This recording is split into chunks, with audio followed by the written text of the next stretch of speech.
Bom, aqui eu só queria fazer algumas considerações finais para a gente abrir o debate. Primeiro é o seguinte, como conclusão dessa exposição, nós devemos dizer claramente o seguinte, o stalinismo não é que ele não tenha nada a ver com a Revolução Russa ou com o bolchevismo. É muito mais do que isso daí. O stalinismo, na verdade, é o exato oposto disso daí. Acusar os revolucionários de terem produzido o stalinismo seria a mesma coisa que acusar aqueles que lutaram pela Revolução Francesa de ter produzido o Império de Napoleão Bonaparte. Naquela época, as pessoas consideravam o imperialismo bonapartista uma traição à Revolução. E esse imperialismo bonapartista era muito menos uma traição à Revolução do que o Stalin. Mas naquela época as pessoas tinham consciência de que era uma traição. Então, quer dizer, o stalinismo não é só que ele não é continuação, ou que ele é diferente do leninismo ou do trotskismo.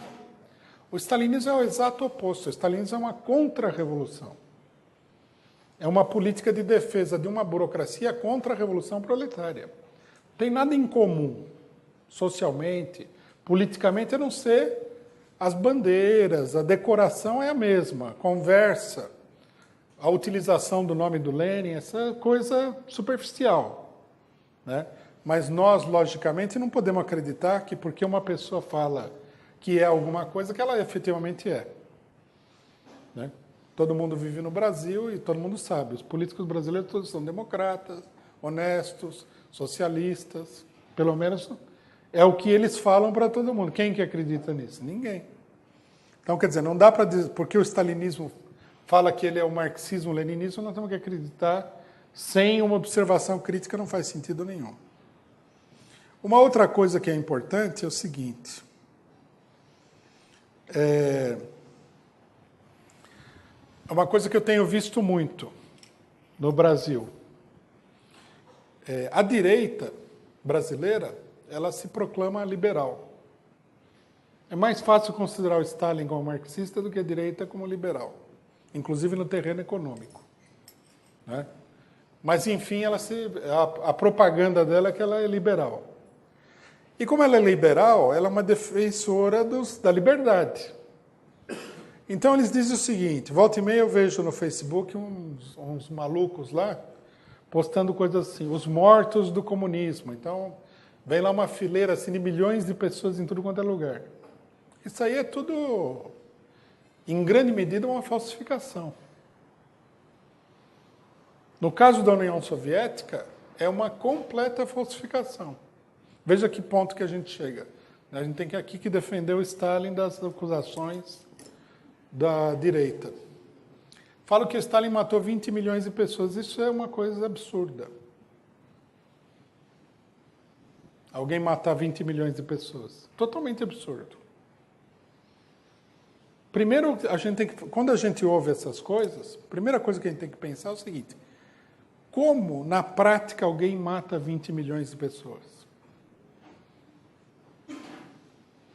Sei lá, se você soltar uma bomba atômica no lugar, você pode matar 400, 500, 1.000, 1 milhão de pessoas. Mas ele não soltou nenhuma bomba atômica, matou um por um. 20 milhões. Ele teria matado essas pessoas aí entre, vamos supor, 1933, quando começam os expurgos, e 1939, quando começa a guerra. Porque nós não vamos acreditar que ele ficou matando milhões de pessoas durante a guerra também, né? Quer dizer, em 6 anos, ele teria matado 20 milhões de pessoas. Teria matado mais de 3 milhões de pessoas por ano. O ano tem 365 dias. Como é que você mata 3 milhões de pessoas em 365 dias? Os nazistas, eles mataram, dizem também, é um número meio questionável, 6 milhões de judeus. Eles mataram muito judeu. Não sei se foi 6, 4, 5, mas mataram muito, milhões, com certeza. A operação para matar esses 6 milhões de pessoas é uma operação muito visível. Havia campos de concentração. Eles chegaram à conclusão, através de experiências, que se eles fossem matar a bala todo mundo, não havia bala no mundo que chegasse para matar toda essa gente. Ia provocar um colapso no esforço militar alemão. Daí que surgiu a solução do gás, que foi produzido por uma dessas grandes empresas químicas alemãs que atuam no Brasil, o Zyklon B. Né? Aí eles matavam as pessoas, reuniam lá 300 pessoas no lugar, matavam várias vezes por dia.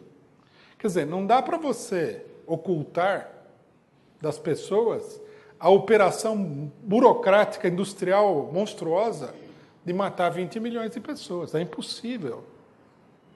Mas como? Evidentemente, é uma coisa inventada. Por outro lado, também as pessoas nunca se dão o trabalho de ir atrás e saber de onde que vem essa história.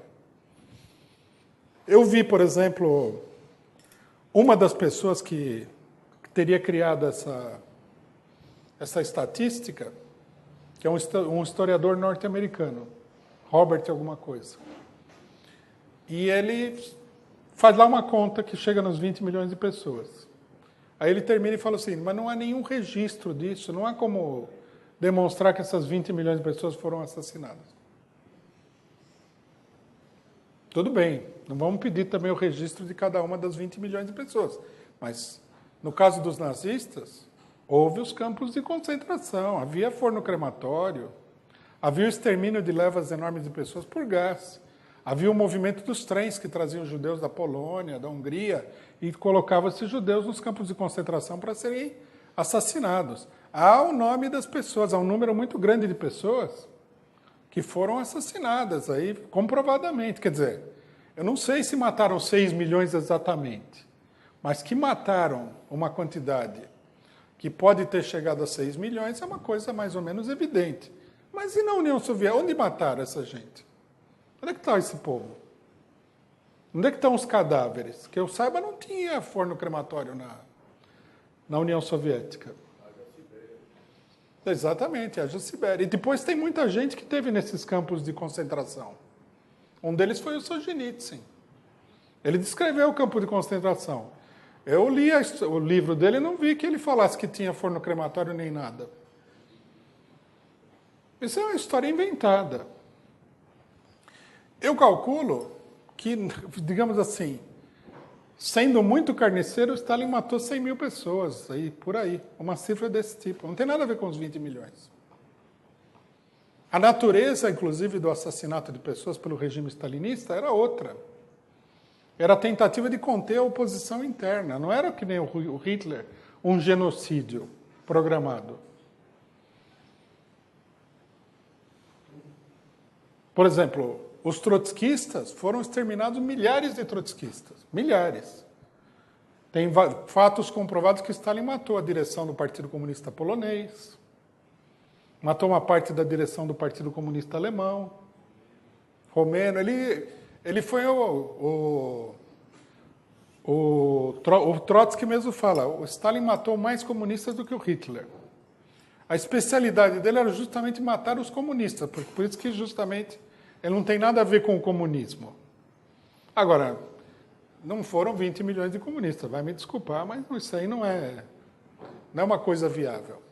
O crime dele é grande, até qualitativamente é muito importante. Se ele matou mais comunistas do que o Hitler, fez um prejuízo para a humanidade muito grande.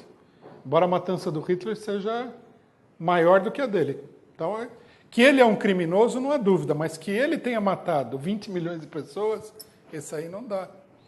É uma falsificação evidente.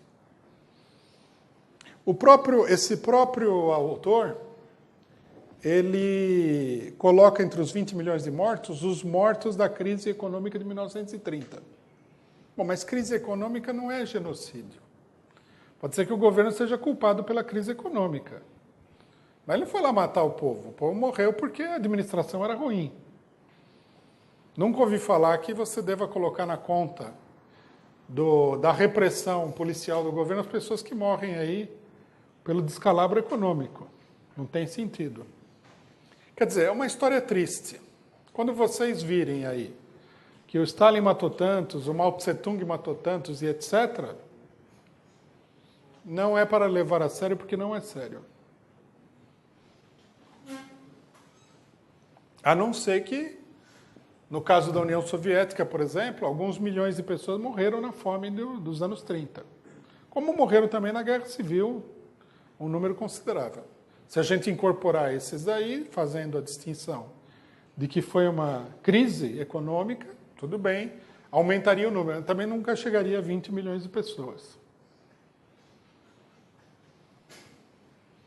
Já, por outro lado, os milhões de pessoas que morreram na Segunda Guerra Mundial na União Soviética são bem fáceis de identificar também. Foi muita gente. Quer dizer, quem matou mais gente na Rússia também foi o Hitler. Bom, mais uma coisa, só para terminar, né, e a gente debater. O problema da morte do socialismo. Eu já expliquei por que isso aqui é uma ideologia que não tem pé nem cabeça, mas eu queria acrescentar o seguinte. O socialismo sempre morreu. Desde o primeiro momento, ele está sempre morrendo. As pessoas não têm ideia de quantas vezes foi anunciada a morte do socialismo. Quando a Comuna de Paris foi derrotada, morte do socialismo. Quando a Segunda Internacional se bandeou para o imperialismo na Primeira Guerra Mundial, morte do socialismo. Quando Hitler invadiu a União Soviética, morte do socialismo. Teve mais morte do socialismo do que vida do socialismo. Quer dizer, uma coisa que todo mundo tem que considerar quando ouve essa história é que isso é uma ideologia. O capitalismo está sempre aí anunciando a morte do socialismo. Eles tinham certeza absoluta que o socialismo iria acabar pela invasão alemã da União Soviética. Tiveram uma surpresa muito dura quando eles viram o exército hitleriano se render ao exército soviético, que eles não consideravam que fosse possível. O socialismo, nesse sentido, só para concluir, ele não é... Tudo bem, ele é um movimento político de luta pelo socialismo, mas ele é muito mais do que isso daí. O socialismo ele surge do próprio desenvolvimento da sociedade. A morte do socialismo não é uma coisa viável, porque o próprio capitalismo engendra sistematicamente a luta pelo socialismo.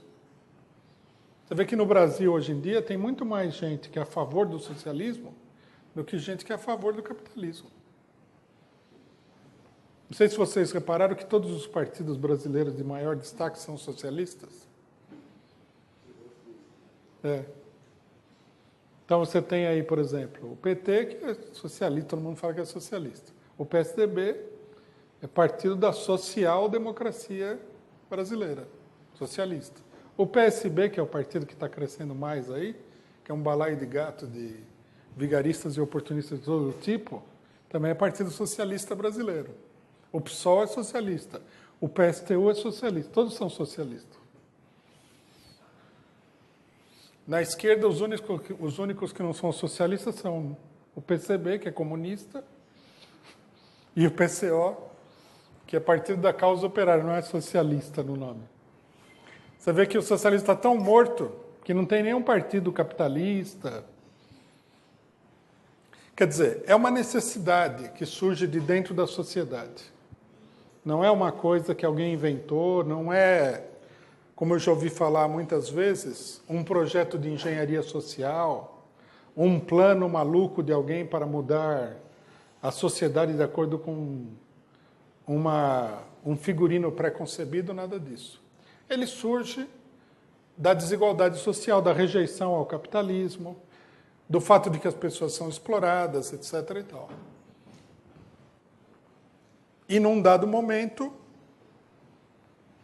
toda essa aspiração e toda essa crise tem que se reverter necessariamente na expropriação do capital e no estabelecimento de uma sociedade socialista. Isso é uma coisa que é inevitável. É isso, companheiros.